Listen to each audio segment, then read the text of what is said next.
ମନେ ପକାନ୍ତୁ, ନିନେବି ସେହି ସହର ଯେଉଁଠାରେ ଜୁନୁସ ପ୍ରବକ୍ତାକୁ ପଠାଯାଇଥିଲା।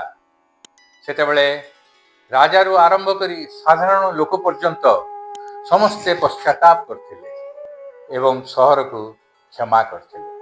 କିନ୍ତୁ ଦୁଃଖର ବିଷୟ, କିଛି ପିଢ଼ି ପରେ ନିନେବି ପୁଣି ପାପ, ଅନ୍ୟାୟ ଏବଂ ହିଂସାରେ ଲାଗି ରହିଲା। ସେଥିପାଇଁ ଈଶ୍ୱରଙ୍କର ନ୍ୟାୟ ଅନିବାର୍ଯ୍ୟ ହେଲା।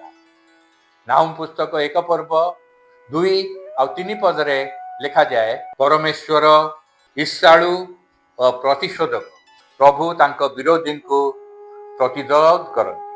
ସେହିପରି ପ୍ରଭୁ ମଧ୍ୟ ଧୈର୍ଯ୍ୟଶୀଳ, କିନ୍ତୁ ସେ ଦୋଷୀକୁ ଦଣ୍ଡ ବିନା ଛାଡ଼ିବେ ନାହିଁ। ନାହୁମ୍ ପୁସ୍ତକରେ ଆମେ ଦେଖିବାକୁ ପାରୁ ଯେ ଈଶ୍ୱରଙ୍କର ନ୍ୟାୟ ସତ୍ୟ ଅଟେ। ନିନିବି ସେମାନଙ୍କର ପ୍ରଭାବ, ଶକ୍ତି ଓ ସାମ୍ରାଜ୍ୟକୁ ନିଜର ସୁରକ୍ଷା ଭାବିଥିଲେ। ସେମାନେ ଭାବିଥିଲେ ଯେ ଆମେ ଶକ୍ତିଶାଳୀ, କେହି ଆମର ହାନି କରିପାରିବେ। କିନ୍ତୁ ଈଶ୍ୱରଙ୍କ ସମ୍ମୁଖରେ କୌଣସି ଶକ୍ତି, ଧନ, ରାଜ୍ୟ, ସେନା କିଛି ନୁହେଁ। ଈଶ୍ୱର କହିଥିଲେ ଯେ ମୋର ନ୍ୟାୟ ନିଶ୍ଚିତ। ସେଥିରୁ ଆମେ ଶିଖିଥାଉ ଯେ ପାପ, ଅନ୍ୟାୟ, ଗର୍ବ କେବେ ବି ଈଶ୍ୱରଙ୍କ ସମ୍ମୁଖରେ ଚଳି ନଥାଏ। ସମାଜରେ ଅନ୍ୟାୟ, ଶୋଷଣ, ମିଥ୍ୟା ସବୁକୁ ଈଶ୍ୱରଙ୍କ ନ୍ୟାୟରେ ଦଣ୍ଡ ମିଳିବ।